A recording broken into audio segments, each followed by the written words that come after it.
Good morning, everyone. I welcome you all to this episode of Ominira Initiatives Trade and Development webinar series. Thank you so much for being here. My name is Lanre Lufison, the Executive Director of Ominira Initiative. As some of you know, and for the newcomers or those who are here for the first time, Ominira Initiative is for Economic Advancement, is an independent non-profit think tank in Nigeria with a mission is to research and advance solutions to Africa's socio-economic issues. And we do that by through strategic engagements, publications, online videos, infographics, and events, virtual and physical. So again, thank you all for being here. So to have this discussion today, we'll be discussing mainly today on non-tariff barriers to trade and its impact, non-tariff barriers and its impact on African trade, intra-African trade. We have three speakers. We have Hanat Siwa Dambuza, is the regional integration expert and consultant with a special focus on AFTA, AFCFTA, SADC, EAC, and COMESA. He holds an MSc in International Trade and Diplomacy from the University of Zimbabwe and has over 3 years of experience in trade policy analysis, research, and advocacy. Tanatsiwa is the founder of the Zimbabwe Institute of African Integration, which is a think tank that promotes regional integration and trade facilitation in Africa. We also have Linda Kabuka. Linda is the Managing Director of African Liberty, she's an international trade lawyer, an advocate of the High Court of Kenya. She's a Frederick Bastiat Fellow at the MacArthur Center at the George Mason University and an alumnus of the Atlas Network Smith Fellowship. She serves as the Director of Africa Programs at the world's largest youth movement for human freedom, at the Students for Liberty International. Linda holds a master's in international trade law from the University of Aberdeen, a diploma in law from the Kenya School of Law, and a Bachelor of Laws from the University of Nairobi. The last speaker is also Olakule Mohammed. He's a free trade fellow at the Ominira Initiative, a freelance journalist and policy researcher with varied experience in public policy, development, health, and education. He holds a master's degree in international relations and affairs from Ahmadu Bello University and bachelor's in political science and government from the University of Ilorin. Thank you all for accepting our invitation to speak here. So I will call on Olakunle now. Olakunle, let's start with you. The question is, what are non-tariff barriers? Okay, so thank you for having me, Larry, and good day to everyone. So basically, non-tariff barriers, like the word denotes, talks about restrictions that do not have to do with tariffs. And yeah, according to the AFCA and according to AFTA, non-tariff barriers refers to a wide range of restrictive regulations and procedures imposed by government authorities that make importation or exportation of products difficult or costly. Now, this from that definition by AFTA, non-tariff barriers basically talks about things that actually make the movement of goods and people quite slow, other than customs tariffs. And some of these barriers includes embargoes, sanctions, levies, quotas. Now, when we talk about quotas, we are talking about import quotas. Like, for instance, there are some import restrictions that have been put on some goods, and though they do not involve tariffs, but it makes it hard for some of these goods to be exported or imported to some African countries. And also, when we look at the issue of embargoes too, embargoes in situations like bans, like protectionism policies, government policies that make sure that some goods cannot be exported or imported into a particular country, or because you are trying to protect domestic trade, or because you are trying to make sure that you don't have a dumping ground for some goods. So non-tariff barriers basically talks about those quotas, restrictions, levies, restrictive policies that make it harder or costly for you to engage in trade.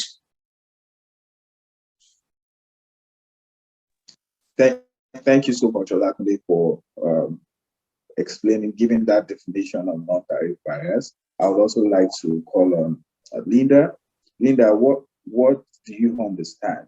How would you explain non-tariff barriers to someone who doesn't know? Yeah, Olakunle has actually explained very well in summary what non-tariff barriers are, but maybe to a layman, if maybe someone who doesn't understand those legal jargon terms, you can just say it's all the restrictions related to cross-border trade that are not related to what we know as taxes. So there are other many restrictions that you have, especially for us who are in Africa. There are many other restrictions that are not related to taxes. And these come in forms of many rules that are generated by the government, the state of the country that you want to trade with. So unfortunately, cross-border trade is quite hectic in the continent. And one of the reasons is, as you will see in this conversation, non-tariff barriers contributes to making trade difficult across border in the continent because of the many regulations that the government imposes to businesses that wish to trade across borders. Thank you so much, Linda, for adding that bit to it. The fact that in Africa there is the rate of informal cross-border trade, and how government regulations hinder movements of goods and services across borders on the continent. And that's why I also like you to throw your 2 cents on this bit of what non-tariff barriers are, in your own opinion. Okay, thank you so much, Henry. So non-tariff barriers, basically they are restrictions that result from prohibitive conditions or specific market requirements that make importation of goods a bit or services a bit difficult for different reasons. Sometimes it may be for protectionist or for protecting the market of a certain country. For example, Zimbabwe may impose non-tariff barriers, but sometimes non-tariff barriers, sometimes they are just there may be something that can happen when we do not identify them. For example, someone may think that paying a police officer an extra money is something that can help him or her to import or export his or her own product. Yet it is something that is actually adding costs to the cost that you're already accruing from the product. So these non-tariff barriers can also include quotas. I think they've mentioned earlier import bans. For example, in Zimbabwe, we have a popular statutory instrument, SI 52 of 2016, which banned some of the products from Southern African Development Community free trade area, saying that giving different reasons, and it was a way of protecting our own market as well. Then we may also have sanitary and phytosanitary measures, technical barriers to trade, customs procedures, which are really these cumbersome procedures that we face at the border, or even prior, even before we come to the border, the certifications that we require that are very difficult to access, because for example, in Zimbabwe, we have to go to different offices to just have a certificate that can help us to export products from our country to another, and we also face problems such as corruption. So I think NTBs are really a common thing in intra-African trade because of different reasons. Number one, we do not have a harmonized and coordinated trade policies and regulations. For example, we have overlapping memberships between and among East African countries. It is one of the things that is causing many tariff barriers, because we have the different rules of origins, we have the different laws and policies that guides our trade. We also have poor and inadequate infrastructure and facilities at the border crossings and ports. We also lack transparency and information on trade rules and procedures. Do you know that in Zimbabwe or in Southern Africa or in COMESA, we have simplified trading regime, but most of the small and medium enterprises, they do not know about it. And that is another thing that is causing them face a problem sometimes when it comes to trading. We also lack capacity and skills, especially on traders and customs officials. Lack of resources that we have at the borders and so forth and beyond. It also causes some of the technical and non-tariff barriers that I have mentioned earlier, and those that have been mentioned by my colleagues. Of course, lastly, we can talk of lack of political will and commitment to implement regional trade agreements and protocols by most of our countries. And this is one of the main issues that is actually causing us to face non-tariff barriers, because most of our countries they've signed agreements that seeks to remove the tariff and non-tariff barriers, but they do not want to follow these rules and regulations, which simply means that there will be a continuation of tariff and non-tariff barriers. For example, the 2014 cross-border management protocol is one of the protocols that have been poorly adopted by most of our countries, and these are the protocols that seeks to help African countries to actually trade freely across the continent. So yeah, basically that is my contribution for now. Thank you. Thank you so much, Tanasiwa, for that extensive contribution. And you did make some interesting points, talking about giving examples of non-tariff barriers and giving reasons why they are a common thing in intra-African trade. You talked about still the difference in not having a single trade policy, having different rules of origin, the issues of infrastructure, the lack of information, which I find quite interesting. I understand that I believe that things are going to start to get better for intra-African trade, as in the recent years, we've seen the call and more how there's the conversation for the Africa Continental Free Trade Agreement has been, spreading and making more ground. The free trade agreement, there's been so much momentum about that. But it's estimated that non-tariff barriers are 3 times more restrictive than regular custom duties. We know that one of the problems to intra-African trade is, high tariffs, high import duties and all of that. But with the signature of the agreement, the free trade agreement, African countries are agreeing, the ones who have signed the AFTA are agreeing to remove tariffs or to reduce tariffs to the barest minimum. But experts or report says that non-tariff barriers are 3 times more restrictive than tariff than custom duties. So how do we approach, as think tanks, as experts, writers, researchers, I believe that many of us here write, publish in newspapers, making a case for free trade. So how do we approach, the non-tariff barriers? How do we help our respective governments, to reduce non-tariff barriers to trade? Given that we have the situation that we have limited intra-African trade. So what approach do you think we should put forward to ensure that our respective governments also focus on removing non-tariff barriers? Tanatsu, I would like to start from you before I go around again. All right. Thank you so much for that question. Yeah, like we mentioned earlier, that we have a lack of information.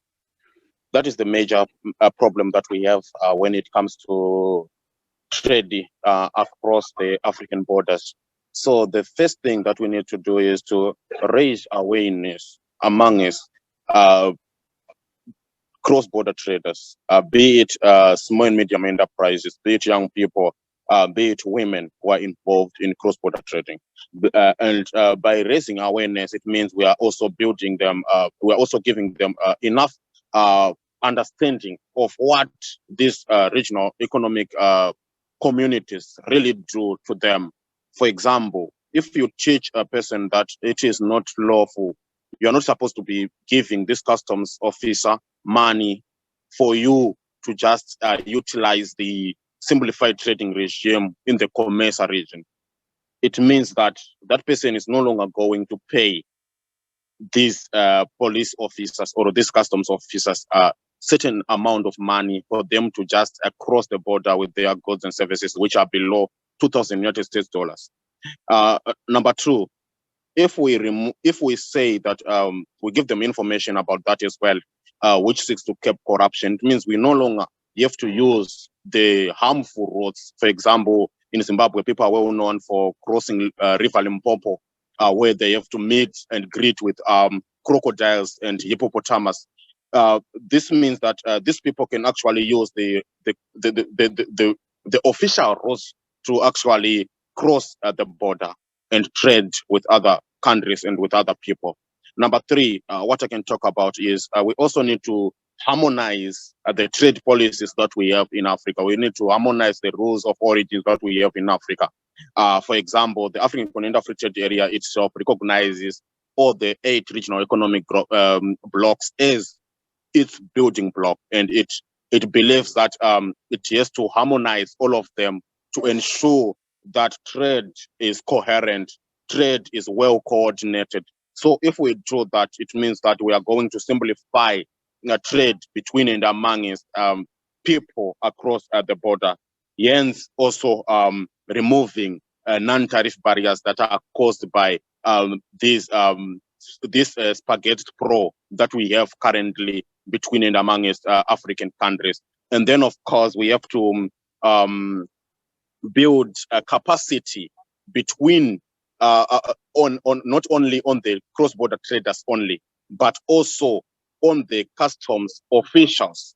We have to train them to understand what is Comesa, what is SADC, what is SADC Free Trade Area, what is the simplified trading regime, which goods and services falls under these agreements, which goods are allowed to be imported without paying duty, and who is supposed to pay duty on which products.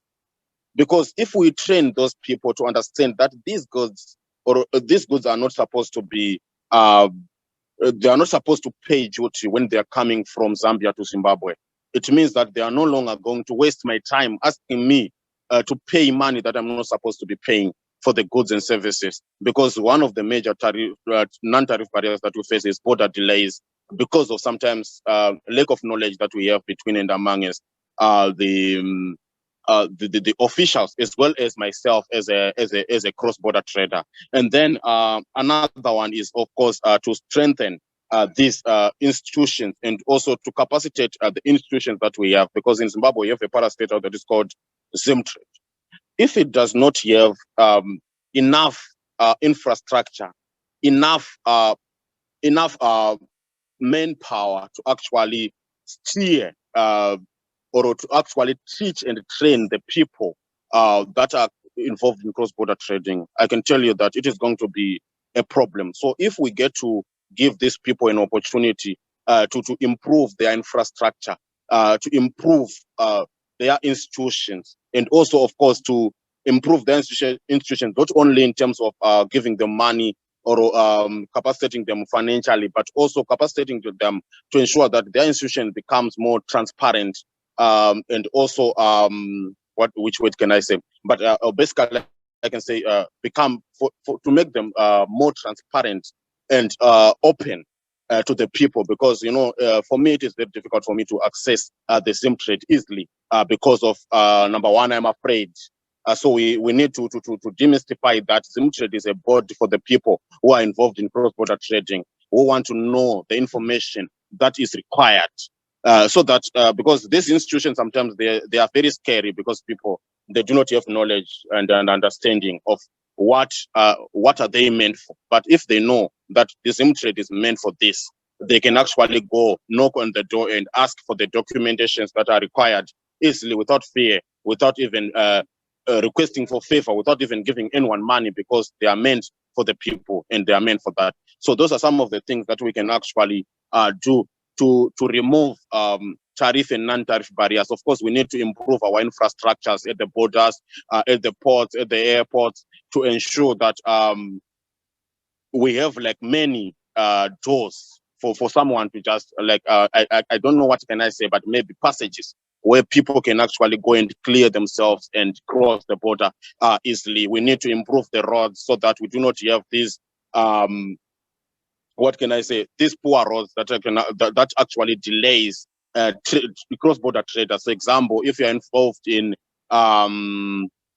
perishable goods and products, and you have the poor roads and you are delayed at the border, it means that sometimes these perishable goods can actually perish. But if we have good roads, good infrastructure, it means your goods can actually reach to the destination while they are fresh, because sometimes those are some of the problems that we face. So there's a lot of things that needs to be done. But of course, with the AFCFTA, I think it seeks to improve most of the things. But as for me, I believe that we need to start from the grassroots. We need to start from the SADC. We need to start from COMESA. We need to start from ECOWAS.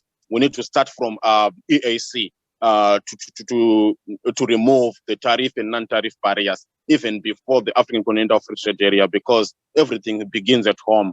This is a big institution. It has to just come and unite all of us. But when we are at a certain, when we are at a better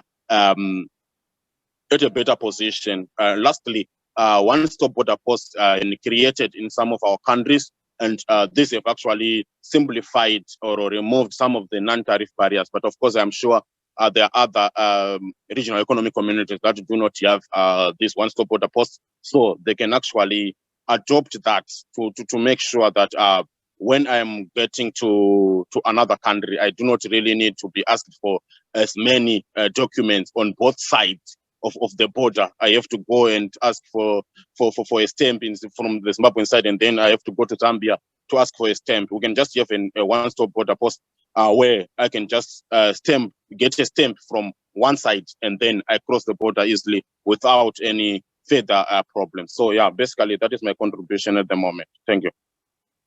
Thank you so much, Tanatsiwa, for that the interesting contributions that you made. And I got quite a few interesting points there. You talked about the need to raise awareness, to inform people who are the border communities, cross-border traders particularly, to let them know what is right and not. You talked about the importance of spreading this information, letting people know, because truly, when people do not know, they don't know, when they are not aware, they don't know what their rights are, when they can trade across borders. And I just want to ask Olakunle to also to see if he has something to add to that. How do we spotlight this issue of non-tariff barriers?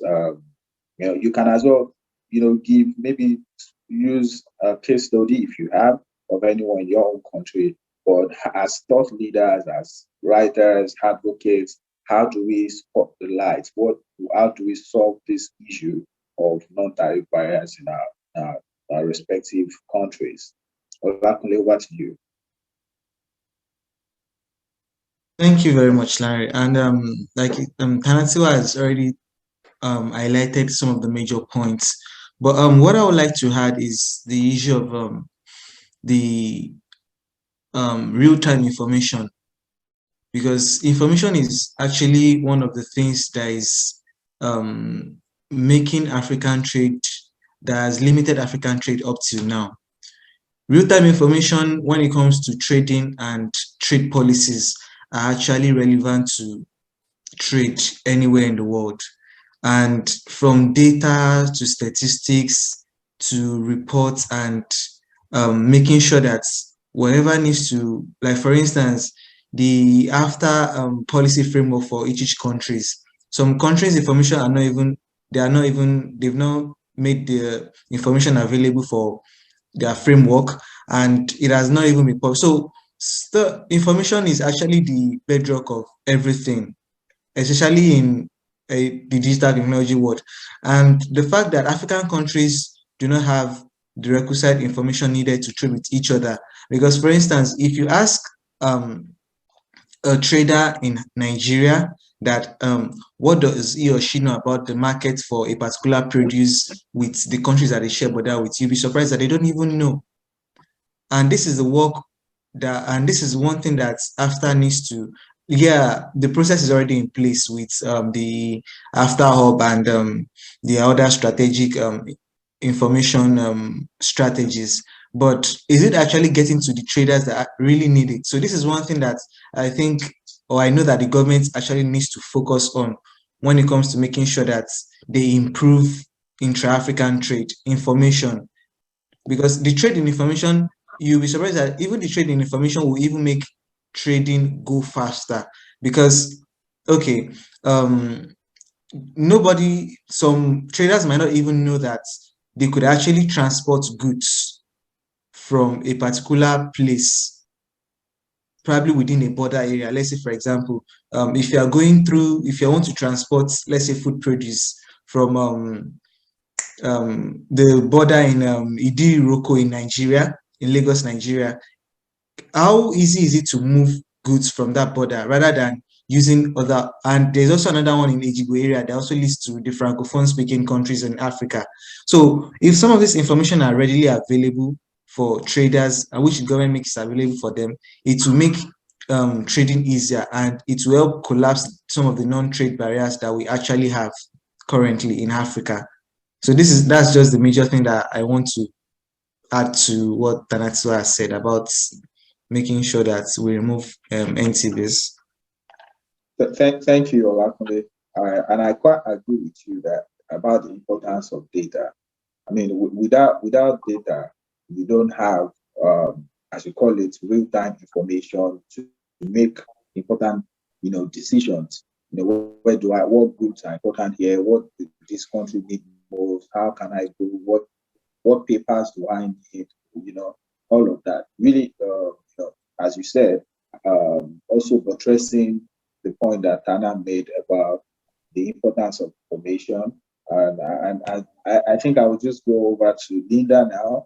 Linda, I want you to, if you have some examples, give us some examples of non-tariff barriers that you know of, maybe in Kenya or in the EAC, and suggestions on how we can, advocate and, solve the issues of NTBs in that area, in that region. Okay. Thank you very much. I will give light to some of the things Tanatiwa had mentioned, and also bring in maybe a new one on infrastructure. Most of our African countries, if you travel to the border posts where our traders have have cross-border trading, you'll be shocked at the status of those locations. And he was speaking about improving our infrastructure. So some of those border locations are, first of all, you will be surprised at how unguarded borders are. They don't have proper, just even security-wise. The buildings themselves, some of them are very old government buildings. They're small. They're not modern at all. Some of those border places do not have proper roads or alternative transport networks. And you know that, right? If you think about most of African trade being run by MSMEs and informal traders, it means these are people who may not be able to have those modern large trucks. And so the cross-border trade doesn't really favor MSMEs and our informal traders at all, because of the nature of lack of infrastructure, road network, security, proper centers, and even like security, basically when they're passing across those towns, maybe the security will be on the border where the office is, the government office is, but across that town, it will be unsafe. There's wild animals that may attack you. So just thinking about infrastructure, the building, the road, having safety measures. Sometimes you may not even have a cell network available or proper cell network available in these centers. So African countries need to make an improvement on infrastructure. It will have an impact on cross-border trading. Our trading points are very remote. And also the offices themselves do not have enough staff. And this further adds to the waiting times of people who want to cross and need to get clearance, because it will be to the days. And these are some of the things that motivate corruption, because like if you're in a hurry, you'll have to pay them to jump the queue. The queues are very long. Another thing is the government agencies. Tanasi also mentioned there's a lot of certificates you need. The certifications you need them to get clearance in order for you to trade as small even as something like coffee. If it's an agricultural produce, which is mostly what we trade in Africa, you need very many clearance certificates. And all these certificates, you need to get them from different offices. And it's very cumbersome. That information is not readily available to the traders, as Tanasi has mentioned, and it further adds to the confusion and the barrier that we're talking about here today. So what could we do? Our measure could be to unify all these requirements. And in Kenya, for example, we have something in the country called eCitizen. So it's an online platform where all government, not all are there yet, but most of them, you can access them online, including an application for a visa. And Landra, you've been to Kenya before, so you had to apply on a government platform. So if we have a platform where we can access all those government offices, and maybe when you're applying for a clearance certificate, and you may probably just be asked to apply once, and this can prompt all the other officers that you need to apply to give you their respective clearance. And let's say you could apply once on an online platform, and then all those officers are prompted and they give you the clearance you need. It will significantly reduce the time of you getting the clearance documents. You don't have to go to different offices. But even if it's not available online, they should allow people to make an application to one office, and then this application will prompt other offices that need to give clearance certificates. We will reduce the number of documentation that is needed and the time and the cumbersome process it takes for you to get a clearance certificate just to trade a commodity. So I'll say the unification of all those offices that need clearance in a way that a person doesn't have to visit different offices that are based in different locations in order to get clearance certificates you need for your goods to pass the border. So another important thing is using technology. So most of our trade in the continent is archaic. We are still heavily documented, and we don't have improvement by using technology, tech tools, and modern systems. I don't know if you guys are aware of the WTO Trade Facilitation Agreement. The WTO has done a study and published a trade facilitation agreement that proposes many measures that will improve cross-border processes and reduce significantly non-tariff barriers in border posts. So the East African community, I would say, has made a headway in implementing some of the measures that are put out there. Tanatsiwa talked about one border post. So we do have a number of one border posts in East Africa. And that is, for example, between the crossings between Kenya and Uganda, Kenya and Tanzania. For instance, if you're moving across the Arusha border from Kenya to Tanzania, previously, even if you're just passing by, you have to visit the Kenyan side and the Tanzanian side for you to get the stamps. But right now, when you're crossing, you'll only visit the Kenyan side and your documents will be stamped. And then you don't have to go to the other Tanzanian side. Also, that Arusha border is very developed, has modern buildings. And okay, I can say for the Kenyan side, information, they have an online platform and they have information available for different kind of commodities you need to trade and the process you need to follow, the clearance certificates you need. So the information is available. The East African community has the information available online. You get to visit portals of the different countries and the requirements that they have. So it is a step in the right direction, but I believe we still have a long way to go. But I think this is something the rest of the continent, the other regional blocks can come and look at and see how to improve that. How do one border posts look like? How do you implement them? The structures, the technology as well. And this will significantly improve cross-border trading. Also, this we need to consider that we have different kind of traders in Africa. Most of them are MSMEs, sole proprietors, just informal traders, they're majority.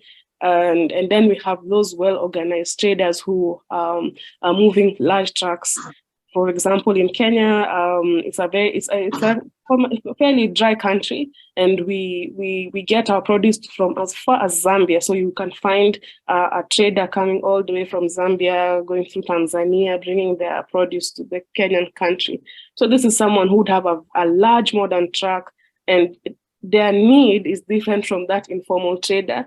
And this cross-border, border posts need to attend to the different kind of traders we have, so that you can imagine an informal trader on the same queue with someone who is importing tons of goods. The waiting time will be terrible, isn't it? And I feel like these one border posts need to consider the different kind of traders and attend to them in their unique way, have options depending on who you are, what you're trading. There are people who, most of our commodities are agricultural produce. Some of them, they get bad very fast. So that waiting time also sometimes causes massive losses to our traders, like during the COVID period, when all the border posts were closed because of the fear that was going around. And I remember traders in the East African region lost millions because of the unfortunate waiting time and lack of how to handle that situation and clearance and all that. Thank you so much, Linda. That was extensive. Thanks for giving an example, of the Arusha border community, the one border post, letting us see how it works. A good example in Kenya. Of course, you did say that there's development in Arusha.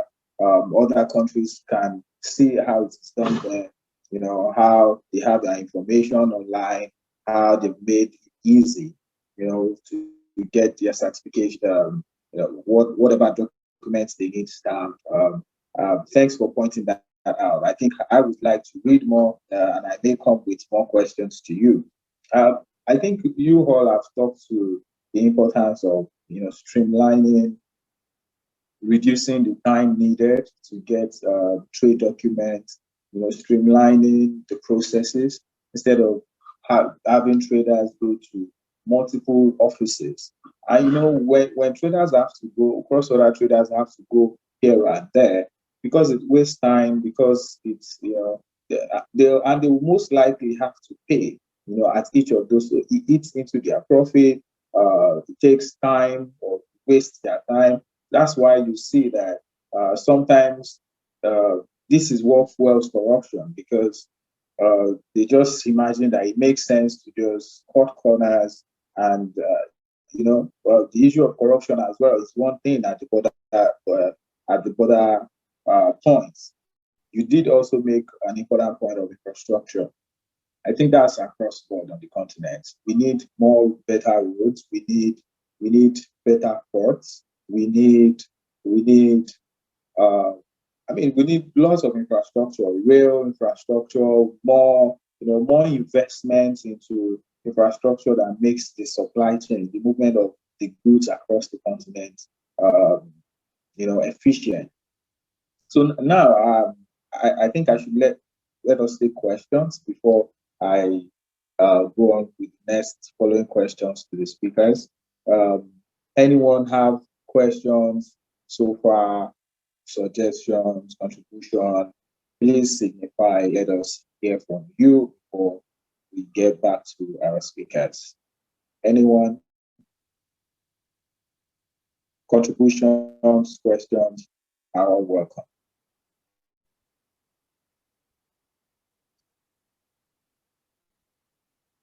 Do we have anyone? Okay. So in the absence of questions and contribution, I will go on again to the speaker. So I've observed that the non-tariff barriers are typically rooted in the idea of protectionism. And what you see in some African countries, or if you maybe run a survey to get people's opinion, I think that a lot of the times people, citizens, favor or would prefer that their countries take on protectionist policies. And protectionist policies they come in different forms. It could be regulations, either tariff or non-tariff. There was a time in Nigeria where the country thought, the leaders, the authorities thought that we needed to be self-sufficient in rice production, and they gave that reason to close the land borders. And we have several land borders with countries, particularly in West Africa, and they closed the land borders with the idea, or putting forward the idea, that we need to be self-sufficient. And there are other forms. There's a policy that limits certain industry sectors from accessing FX, to import whatever they need. So these are forms of NTBs that have impact on the economy, particularly the citizens, because it limits options of goods that it makes goods more expensive. So my question to you speakers is, how do we approach, or how do we ensure, what are the things that we need to do to move our government and our people from the protectionist thinking, to adopting free trade? I think I should go to Tanatsiwa now. What do you think that we should do, to help the people understand even more, and even the government officials, that protectionism is not the way? We need to adopt free trade. Yes, I know that the FTA is now, is making the rounds now, but we still have nations that have not implemented yet. We still have nations, dragging their feet. So what do you think, Tanatsiwa? Okay, thank you so much for that question. So, protectionism is something that that we have to understand in the context that it may be something that help to protect the local industries and jobs from foreign competition. However, it may also reduce consumer choice and welfare, increase prices and inflation, lowering of quality and innovation, as well as create trade disputes and retaliation with other countries. And then when we are looking at what you said is self-sufficiency or autarky, you realize that it may actually help to reduce the dependence on external sources of goods and services. But it may also limit the benefit of specialization as well as comparative advantage. It also reduces the economics of our scale and scope, increase production costs as well as inefficiency. Self-sufficient kind of policy can also isolate the country from global markets and opportunities. Most of the countries they use the defense that we want to securitize our country. You understand? We want to avoid things such as violence or terrorism, or the spillover effect of wars in other countries and so forth. That is the reason why they securitize their borders and so forth. You understand what I'm trying to say, right? So if we look at in Africa and we have the AfCFTA, and of course we have to look into the fact that there is a highest potential that countries are actually going to adopt the protectionist tendencies, because they are already doing that under the regional economic communities that we have. So why can't they do it under the AfCFTA? You know, the AfCFTA is going to enhance competitiveness, productivity of African businesses. Of course, it is going to boost the economic growth and development of African countries, fostering of regional integration and cooperation. But countries also consider that there may be tariff revenue losses, adjustment costs, uneven distribution of gains and losses. Of course, non-tariff barriers, infrastructure gaps, poor institutions, political resistance, and other reasons that countries may actually be fearing that the AfCFTA may come into play or may introduce. So, number one thing that I want to help people to understand, under the AfCFTA, there is what is called the AfCFTA Adjustment Fund. This is the fund that is going to assist countries that may face revenue losses under the African Continental Free Trade Area to actually adopt or to actually help them to cushion the problems that that may be caused under that. You understand? There is also, under the AfCFTA, there is what is known as gradual and flexible approach to trade liberalization.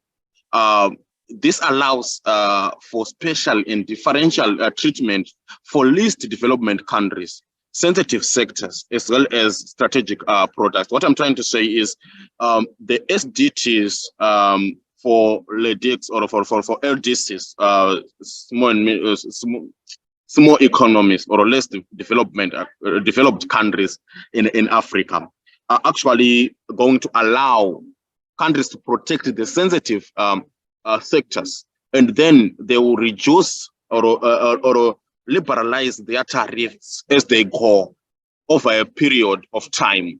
So you see, so if a country says that this is an important sector and we are afraid that it's going to be affected by the liberalization of trade, that is what they are going to do. They are going to implement what I've just said. And then, of course, we also need to help people actually understand that under the AfCFTA, their goods and services are going to move freely from their country to another without facing tariff barriers. Because if the people do not understand that concept, it means it becomes a problem. Because if you are able to move the goods from one country to another freely, it means that you can actually increase your income. You can actually be competitive in another market For example, I was talking to Bridget Harrington, the first exporter under the IFCFTA guided trade initiative, and she told me that Ye coffee is now selling competitively in Kenya, where she exported it, because she is no longer facing the high costs that she used to face when she was when the AFCFTA guided trade initiative was not available. Number two, I think we also need to educate. We go back to education and informing the public and the private sector about the benefits and opportunities of the AFCFTA and its protocols, such as increased trade volume and value, enhanced competitiveness as well as productivity, like what I mentioned earlier. Also, the highest potential of building the regional value chains, because will be easier for me to actually farm my own coffee here and then process it in another country, because now it can freely move from one country to another, hence increasing the regional value chains. Like what I mentioned earlier as well, of course, integration and cooperation is going to be increased between and amongst countries, as well as from small and medium enterprises from one country to another.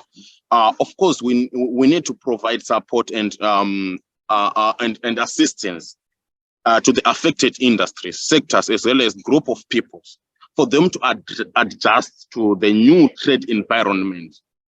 For example, what I mentioned earlier, the trade adjustment programs, the AFCFTA adjustment fund, social protection schemes, as well as skills development initiatives and innovation funds. You know, recently the AFCFTA signed an agreement with the AFDB to actually support small and medium enterprises for them to participate under the AFCFTA. The Ghanaian government is actually helping its own people to go and exhibit their products in the next country.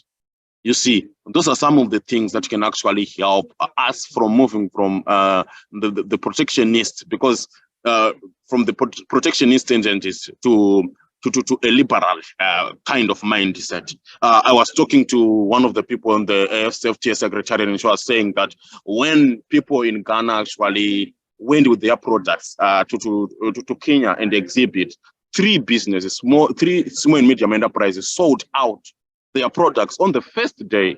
So imagine, that actually gives these businesses motivation to go and trade in other countries, because they see the openness. But we don't want to continue to be cushioned by the AFCFTA secretariat by the government to go and showcase our products. It needs to be something that we can do on our own without problems. Number three, I think we also need to promote fair and efficient trade practices and policies that ensure a level playing field for all African countries and firms. For example, eliminating or harmonizing non-tariff barriers, simplifying customs procedures, improving infrastructure and connectivity, resolving trade disputes, as well as enforcing trade rules and regulation. Because, you know, the other problem that we have at the moment is other countries, they are not going to commit themselves to this trade agreement. So we have to make sure that everyone is on the same page. We need to level the playing field, not to see one country actually playing a bigger role than the other. Of course, others are going to be discouraged, because they may think that this is not our thing. This is a thing of this country. So why are we participating? Thank you for the points that you raised. You know, the importance of ensuring that you gave instances of the AFTA adjustment fund, which is meant to help countries, MSMEs in countries adjust. And I particularly like the examples you gave of the first exporter under the AFTA guided initiative, how our coffee is doing well in Kenya, the other person from that country that sold out on the first day. It shows the need for trade in Africa to be easier, to be stress-free, for us to simplify the process of trade. And as you also said, the importance of you emphasize on the need to build regional value chains. Very, very important. We need to get the RECs right before.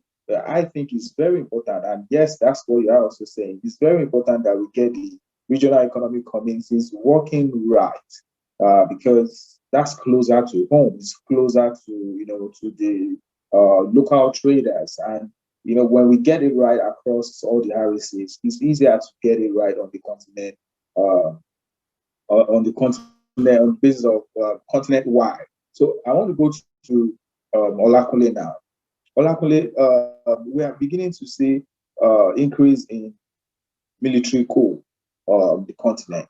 Do you think this in any way would have an impact on continental free trade agreement? Yeah, definitely. The increase in coup incidents will affect free trade across Africa, because you can see the first step that even ECOWAS takes is suspending all trade relations with the country where the coup has actually happened.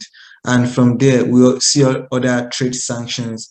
Now, because now when you look at non-trade barriers, we see security and political concern as one of the things that actually affects, that is actually an influence to non-trade barriers, because when you look at it, political instability affects trade, security issues affects trade. Like for instance, when Nigeria had security issues within the northern side of the country, it affected trade with the southern side of the country, in extension to our border countries too.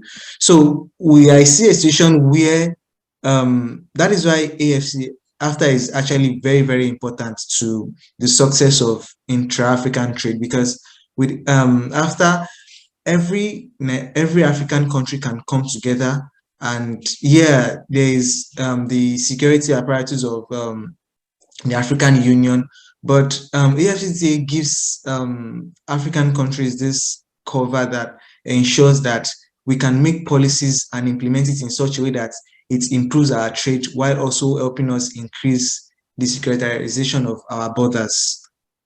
So I see coup incidents affecting trade. However, we can turn this around through diplomatic efforts and implementing policies where we as a nation look into the future. Not that, okay, we want to, yes, everybody is always afraid that when coup happens in this particular country, it has a push-pull effect on neighboring countries. But with the right policies, we can be able to turn this around and ensure that it does not affect trade. And at the same time, because one thing about security issues is that it increases the issue of refugees. And when we have issue of refugees, Africa is already suffering from food insecurity already. Now, add security concerns to it too. We have like a snowball of issues that affects trade and people too. And if we cannot come together and make policies that would ensure that, okay, because from instance now, the recent coup in Niger Republic now, Nigerian has refugee in Niger Republic. The Boko Haram refugees are in Niger Republic, well settled there. Now, the government, the ECOWAS is not even thinking about the people. The ECOWAS nations are not thinking about the people that this coup affects or the refugees. They are thinking about they're thinking about they're thinking about the repercussion on how it will snowball into their country. Now, when we start thinking about the people effects of coup incident and security issues, it will make us make better policies that will improve the quality of life of African citizens and also improve our trade too, because it is people that will carry out the trade. And once the people are not well protected, it will affect trade. So one thing we need to focus on is bringing up policies that will make sure that the securitization of African countries is actually perfected so that trade can move effortlessly, not minding when coup incidents happen or there is a political instability. Thank you so much for speaking to that one as concerning the recent coup in Niger. I see Tanatua also dropping a link in the chat box for anyone to read more. If you want to read more about how the coup can affect trade. But we have to go. Linda, for the last one, this question is to you. Are you optimistic about NAFTA becoming successful? And what do you think? What are one, two key challenges that you think the continent has to deal with for the AFTA to be successful as soon as possible? So I am a proponent of free market policies, and I was excited the first time I heard about the AfCFTA because it was the first main measure and opportunity for us to see implementation of free market policies into the continent. Africa has had suffering for many years. And those of us who believe in trade, we know that it is trade that will actually elevate the poverty we are seeing in our continent more than aid, far more than aid. And any effort to improve trade in the continent will have a huge significance into improving our situation. And you know how much the AfCFTA, as is communicated, how much it will change our lives, the revenue it will generate, you know, the ripple effect it will have to our communities up to that village back home. And cumulatively, it will change the face of the continent and maybe even how a poor person looks like as we know it. Unfortunately, the process of implementing the AfTA has been slow, way slower than we anticipated. And on one end, we can say the COVID-19 came to destabilize and further cause delays to that. However, another major challenge we're facing, I give you an example. I attended the Africa Law Tech Festival hosted in Nairobi. And in the audience, there was a large number of students and people who practice tech law. And there was a panel on the e-commerce protocol on AfCFTA. And someone just asked a question, how many of you know about the Africa Continental Free Trade Area or don't know? And the numbers that were raised were many. And you see, this is a crowd of people who are you would expect because they're educated, elite, they would know. But unfortunately, majority of the people in the continent have no idea that we actually have a continental free trade agreement and the impact it will have. Unfortunately, the conversations right now are centered in the government, the ministries of trade that are representing the respective governments in the conversations, in the negotiations, and maybe a few organizations here and there. So we can't implement something that we don't know. We favor protectionism, and those who have heard about it, and I remember at the time Nigeria had not signed the agreement. One of the major arguments is that this is going to cause competition in our communities. We don't have jobs, and you want to open up our markets to other people from other countries. How are you going to survive? So those who know or whatever they feel it's negative. There's a negative connotation to that competition. And if we are to succeed, there is a lot of information, there is a lot of lobbying, there is a lot of training that we need to do. And I call on organizations like Ominira, think tanks, non-governmental organizations, all international and multinational organizations to sensitize the African people about the AfCFTA. There's been sessions on AfCFTA. I've seen many online over the past years. However, we are all just touching on it on the face value, but we're not really discussing it.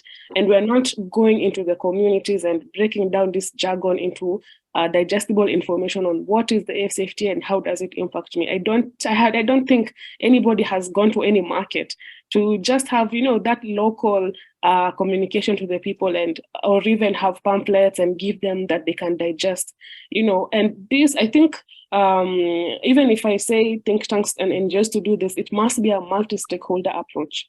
The impact of AfCFTA will be to all of us. And for us to benefit from it as it is, we all have to come together and put in our efforts in promoting AfCFTA.